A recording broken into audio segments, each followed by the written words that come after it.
Hello students, कैसे हैं आप सभी लोग। मैं आयुष और आयुष कैम में आप सभी का स्वागत है। आज की इस वीडियो में हम बात करने वाले हैं स्टैक्स नंबर के बारे में कि आखिरकार स्टैक्स नंबर क्या होते हैं और इसका यूज़ क्यों किया जाता है और किस प्रकार किया जाता है। चलिए तो सबसे पहले हम इसकी डेफिनेशन देख लेते हैं। Styx number is used to understand the types of bond in boranes and with the help of styx number we can get the structure of boranes. यानी कि स्टैक्स नंबर का यूज़ हम बोरेन्स में डिफरेंट टाइप्स के bond को समझने में करते हैं। यानी जो बोरेन्स कंपाउंड होते हैं उसमें डिफरेंट टाइप के बॉन्ड्स रिप्रेजेंट होंगे, तो उन डिफरेंट टाइप्स के बॉन्ड्स को अंडरस्टैंड यानी समझने के लिए हम स्टैक्स नंबर का यूज़ करते हैं। इसके अलावा बोरेन्स का जो भी स्ट्रक्चर होता है उसको डिटरमाइन करने के लिए हम स्टैक्स नंबर का यूज़ करते हैं। यानी कि जो भी बोरेन्स कंपाउंड है उसका स्ट्रक्चर एंड उसमें डिफरेंट टाइप्स की जो बॉन्ड प्रेजेंट है उसको पहचानने के लिए हम स्टैक्स नंबर का यूज़ करते हैं।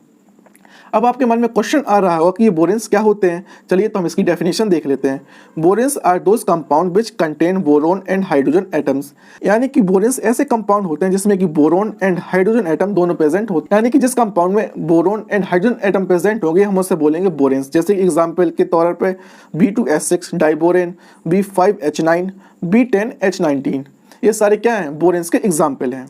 चलिए तो अब आप कहें तो समझ में आ गया होगा कि स्टैक्स नंबर क्या होते हैं और इनका यूज़ किस प्रकार किया जाता है।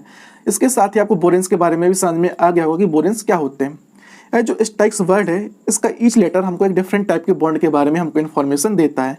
जैसे कि यह जो एस वर्ड है वो हमको नंबर ऑफ BHB बॉन्ड बताता है। यानी कि कोई बोरेन कंपाउंड है उसमें कितनी संख्या में BHB बॉन्ड प्रेजेंट है वो हमको एस लेटर बताता है। यह जो BHB बॉन्ड होता है वह 3 सेंटर्ड 2 इलेक्ट्रॉन बॉन्ड होता है। यह जो टी लेटर होता है वह नंबर ऑफ बी बॉन्ड के बारे में हमको बताता है। यानी कि कोई बोरेन कंपाउंड हमारे पास है उसमें कितनी संख्या में बी बॉन्ड प्रेजेंट है वो हमको टी लेटर बताता है। यह जो बी बॉन्ड है वो 3 सेंटर्ड 2 इलेक्ट्रॉन बॉन्ड होता है। इसी प्रकार जो वाई लेटर है वो हमको नंबर ऑफ बी बॉन्ड के बारे में बताते हैं। यानी कि कोई बोरेन कंपाउंड है उसमें कितनी संख्या में बी बॉन्ड प्रेजेंट है वो हमको वाई लेटर बताता है। यह जो बी बॉन्ड है वो 2 सेंटर्ड 2 इलेक्ट्रॉन बॉन्ड होता है। अब हम आगे देखते हैं। यह जो एक्स लेटर है वो हमको नंबर ऑफ BH2 यूनिट बताता है। यानी कि कोई बोरेन कंपाउंड में कितनी संख्या में BH2 यूनिट प्रेजेंट है वो हमको एक्स लेटर बताता है। यह जो BH2 यूनिट होती है वो 2 सेंटर्ड 2 इलेक्ट्रॉन बॉन्ड होती है। अब आपको यह तो समझ में आ गया होगा कि जो स्टैक्स वर्ड है इसके ईच लेटर का क्या मतलब होता है। यानी ईच लेटर हमको एक डिफरेंट टाइप के बॉन्ड के बारे में हमको इन्फॉर्मेशन दे रहा है। चलिए तो अब हमें देखते हैं कि जो स्टैक्स नंबर होते हैं उसको हम किस प्रकार निकालते हैं। मैं आपको एक बढ़िया और शानदार ट्रिक बताऊंगा जिसके थ्रू आप स्टैक्स नंबर को बड़ी ही कम समय में और आसानी से निकाल पाएंगे। स्टैक्स नंबर को निकालने के लिए हम एक एग्जांपल लेते हैं। जैसे कि हमने लिया डाइबोरेन B2S6। सबसे पहले हम ये देखते हैं कि जो ST/X होता है इनका जो सम टोटल होता है वो N के बराबर होता है। यह जो N है इसकी वैल्यू A+B/2 के बराबर होती है। यहाँ पर जो A है वो नंबर ऑफ बोरोन एटम होता है। यानी कि जैसे कि हमने यहाँ पे लिया B2S6 तो यहाँ पे बोरोन के एटम कितने हैं 2, तो हमने लिख लिया कि A = 2। और जो B होता है वो नंबर ऑफ हाइड्रोजन एटम होता है। तो डाई बोरोन में हाइड्रोजन एटम की संख्या कितनी है 6, तो मैंने लिख लिया B = 6। तो जो N की वैल्यू होती है वो A+B/2 के बराबर होती है। तो हम N को किस प्रकार निकालेंगे, 2 + 6/2 8/2। तो हमको यहाँ पे N की वैल्यू मिल जाएगी 4। अब हम यह देखेंगे कि जो S की वैल्यू है वो किस प्रकार निकालते हैं। तो जो भी डाइबोरेन्स कंपाउंड होते हैं उसके लिए जो S की वैल्यू होती है वो हमेशा 2 रहेगी। इसी प्रकार जो ट्राइबोरेन होते हैं और जो पेंटाबोरेन्स होते हैं उनके लिए हमेशा S की वैल्यू 3 होती है। इसके अलावा डाइबोरेन्स पेंटाबोरेन्स के अलावा जितने भी बोरेन्स होते हैं उनके लिए S की वैल्यू हमेशा 4 होगी। यानी कि जब भी हम डाइबोरेन लेंगे तो उसके लिए जो S का वैल्यू होगा वो हमेशा 2 होगा।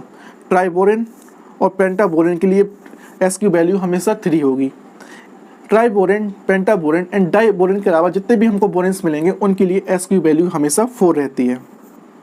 चलिए तो अब हम यह देखते हैं कि जो T की वैल्यू हम वो किस प्रकार निकालेंगे। इसके लिए फॉर्मूला होता है A - S = T। यहाँ पर जो A है वो नंबर ऑफ बोरोन एटम है और जो S है वो हम यहाँ पर देख चुके हैं कि S की वैल्यू हम किस प्रकार निकालते हैं। जैसे कि हम एग्जाम्पल लेते हैं B2S6। तो यहाँ पे जो A होता है वो नंबर ऑफ बोरोन एटम होता है। तो यहाँ पे नंबर ऑफ बोरोन एटम क्या है 2, तो हमने यहाँ पे लिख लिया 2 - S। तो हमने यहाँ देखा था कि जो डाइबोरेन्स होते हैं उसके लिए S की वैल्यू क्या होती है 2, तो हमने यहाँ पे लिख लिया 2। तो 2 माइनस 2 क्या होगा 0। तो डाइबोरेन के लिए टी की वैल्यू क्या निकलेगी 0। तो अब आपको समझ में आ गया होगा कि हम टी की वैल्यू किस प्रकार निकालते हैं। चलिए तो अब हम यह देखेंगे कि जो x की वैल्यू है वो किस प्रकार निकालेंगे। इसके लिए फॉर्मूला होता है b minus A is equal to S plus X. आप सभी को यह तो पता ही है कि जो b होता है वो होता है नंबर ऑफ हाइड्रोजन एटम्स, जो a है वो है नंबर ऑफ बोरोन एटम्स, और s वो तो आप यहाँ पर देख ही चुके हैं कि हम s की वैल्यू किस प्रकार निकालेंगे। डाइबोरेन के लिए 2, ट्राइपेंटाबोरेन के लिए 3 और अदर बोरेन्स के लिए 4। जैसे कि हमने फिर यहाँ पे एग्जाम्पल लिया B2S6, तो यहाँ पे नंबर ऑफ हाइड्रोजन एटम क्या है 6 और नंबर ऑफ बोरोन एटम 2। डाइबोरेन्स के लिए जो S है उसकी वैल्यू होती है 2 प्लस x। 6 माइनस 2 यानी 4 is equal to 2 plus x। तो x की वैल्यू क्या होगी 4 माइनस 2, यहाँ पे हमको मिलेगा 2। तो x की वैल्यू क्या होगी 2। चलिए तो अब हम यह देखते हैं कि जो y है उसकी वैल्यू किस प्रकार निकालते हैं। आप सभी लोग यह तो जानते ही हैं कि जो s plus T plus y plus x इन सब का जो सम होता है वो n के बराबर होता है। तो हम इसको कुछ इस प्रकार लिख सकते हैं y is equal to n minus S minus T minus x। तो हम यहाँ पे एग्जाम्पल लेते हैं B2S6 का। तो हमने B2S6 के लिए जो n की वैल्यू है वो कितनी निकाली थी 4। तो हम यहाँ पे लिख लेंगे n की जगह पर 4 माइनस s है। जो s है उसकी वैल्यू क्या है 2। डाइबोरेन्स के लिए s की वैल्यू कितनी होती है 2, तो हमने यहाँ पे लिख लिया -2। अब हम देखेंगे कि t की वैल्यू क्या है, तो हमने यहाँ पे t की वैल्यू निकाली थी 0, तो -0 माइनस x। यहाँ पे x की वैल्यू कितनी थी 2, तो हम यहाँ पे लिख लेते हैं 2।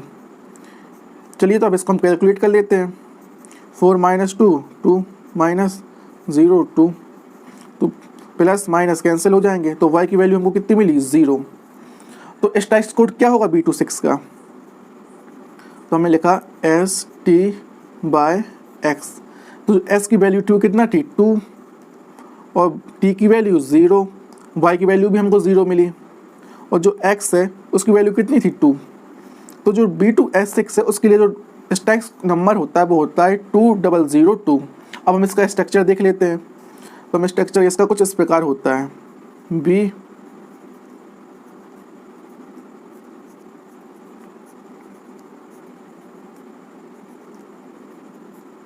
यहाँ पर जो S लेटर है वो हमको बताता है BHB बॉन्ड।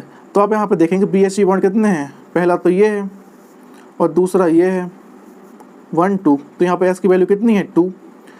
T क्या बताता है, T बताता है V बॉन्ड।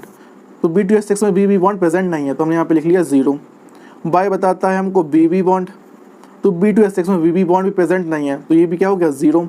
और X बताता है हमको नंबर ऑफ BH2 यूनिट्स, तो यहाँ पे BH2 यूनिट 2 हैं, फर्स्ट एंड सेकेंड, तो हमने यहाँ पे लिख लिया 2। तो वो आपको ये समझ में आ गया होगा कि जो स्टैटिस्टिक्स नंबर है हम उसको किस प्रकार डिटरमाइन करते हैं। अब हम और एग्जाम्पल्स को देखते हैं। चलिए तो हम एग्जाम्पल के तौर पर लेते हैं V4H10 को। हमने एग्जाम्पल लिया। आप सभी लोग यह तो जानते होंगे जब नंबर ऑफ बोरोन एटम 4 है तब जो S की वैल्यू होगी वो भी 4 होगी, तो हमने यहाँ पे लिख लिया S इज इक्वल टू 4। यह जो N की वैल्यू होती है वो होती है A plus B upon 2। A क्या है number of boron atom, number of boron atom कितने हैं 4। B क्या है number of hydrogen atom, hydrogen atom कितने हैं 10 अपॉन 2, तो 14 अपॉन 2 इज इक्वल टू 7। तो n की वैल्यू हमको मिली 7।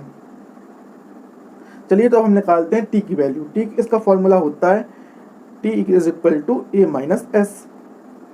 तो हमने यहाँ पे t लिख लिया। a की वैल्यू कितनी है, a की वैल्यू है 4, 4 क्या है boron atoms, minus S, S की वैल्यू कितनी मिली हमको 4, दोनों को माइनस किया मिला 0, तो t की वैल्यू कितनी निकली 0। अब हम निकालते हैं x की वैल्यू। इसका फॉर्मूला होता है b माइनस ए माइनस एस। b क्या है नंबर ऑफ हाइड्रोजन एटम, क्या है 10 10। a क्या है नंबर ऑफ बोरोन एटम, कितने हैं 4, और s कितना है 4, तो s की वैल्यू हमको कितनी मिली 2। आप सभी लोग ये तो जानते होंगे कि x plus y plus t plus x इनका जो सम होता है वो n के बराबर होता है। तो हमको s की वैल्यू कितनी मिली थी 4, y की वैल्यू हमको निकालनी है टी का वैल्यू हमको 0 मिला था, एस की वैल्यू हमको कितना मिला है 2, एन हमको पता ही है कितना है 7, तो हम वाई की वैल्यू निकाल देते हैं। वाई कितना होगा 7 माइनस 4 प्लस 2, तो हमको वाई मिलेगा 1। तो हम यहाँ पे लिख लेंगे एस टी बाय एक्स। तो एक्स की वैल्यू हमको कितनी मिली थी 4, टी का वैल्यू हमको 0 मिला, वाई की वैल्यू हमको 1 मिली, एक्स की वैल्यू हमको 2 मिला। तो इस प्रकार हमने इसका एक्स कोड निकाल लिया। चलिए तो अब हम नेक्स्ट एग्जाम्पल देखते हैं जो कि है B6H10। आप सभी को ये तो पता ही है, जब नंबर ऑफ बोरोन एटम्स 2, 3, 5 ये नहीं होते हैं तब जो S की वैल्यू होती है वो होती है 4। यानी कि जब number of boron atom in boranes not 2, 3, 5 तब S की वैल्यू होगी हमको मिलेगी 4। तो हमने यहाँ पे लिख लिया 4। जो N की वैल्यू होती है वो होती है A प्लस बी अपॉन 2। ये क्या है नंबर ऑफ बोरोन्स एटम, तो 6। नंबर ऑफ हाइड्रोजन एटम क्या है B, कितना है 10 upon 2। 10 plus 6 16 upon 2 is equal to 8। तो N की वैल्यू हमको मिली 8। अब हम निकालेंगे T की वैल्यू। इसका फॉर्मूला होता है A माइनस एस। ये क्या है नंबर ऑफ बोरोन्स एटम, कितना है 6। एस हम निकाल ही चुके हैं, कितना है 4। 6 माइनस 4 2। तो हमको T की वैल्यू कितना मिली 2। चलिए तो हम निकालते हैं X की वैल्यू। इसका फॉर्मूला होता है B माइनस ए माइनस एस। B क्या है नंबर ऑफ हाइड्रोजन एटम्स जिसकी नंबर है 10। ए क्या है नंबर ऑफ बोरोन्स एटम जिसकी संख्या कितनी है 6। S की वैल्यू क्या है 4। इसको हम कैलकुलेट करेंगे तो आएगा 0। अब हम निकालते हैं Y की वैल्यू जिसका फॉर्मूला होता है N minus S minus T minus S. N की वैल्यू हमको कितना मिली थी 8, S की वैल्यू है 4, T का वैल्यू है 2 और X का वैल्यू कितना है 0। तो -6, 8 माइनस 6 इज इक्वल टू 2। तो Y की वैल्यू हमको मिला 2। तो जो इसका एक्स कोड है वो क्या होगा S T by X. S का वैल्यू हमको कितना मिला था 4, टी का वैल्यू हमको मिला है 2, वाई का वैल्यू हमको मिला है 2, एक्स का वैल्यू हमको मिला है 0। तो इस प्रकार जो B6H10 है इसका जो स्टैक्स कोड है वो है 4220। आई होप आपको यह समझ में आ गया हो कि जो स्टैक्स कोड है वो किस प्रकार डिटरमाइन करते हैं। मैंने जिस प्रकार आपको एग्जाम्पल के थ्रू समझा है, अगर आप ये फॉर्मूला अप्लाई करेंगे तब किसी प्रकार के बोरेंस का स्टैक्स कोड बड़ी ही आसानी से और सरलतापूर्वक निकाल लेंगे। आई होप आपको मेरी यह वीडियो समझ में आई होगी। अगर आपको मेरी वीडियो अच्छी लगी हो तो आप वीडियो को लाइक कर सकते हैं और इसे शेयर कर सकते हैं। चलिए तो आज के लिए इतना ही। Thank you, bye.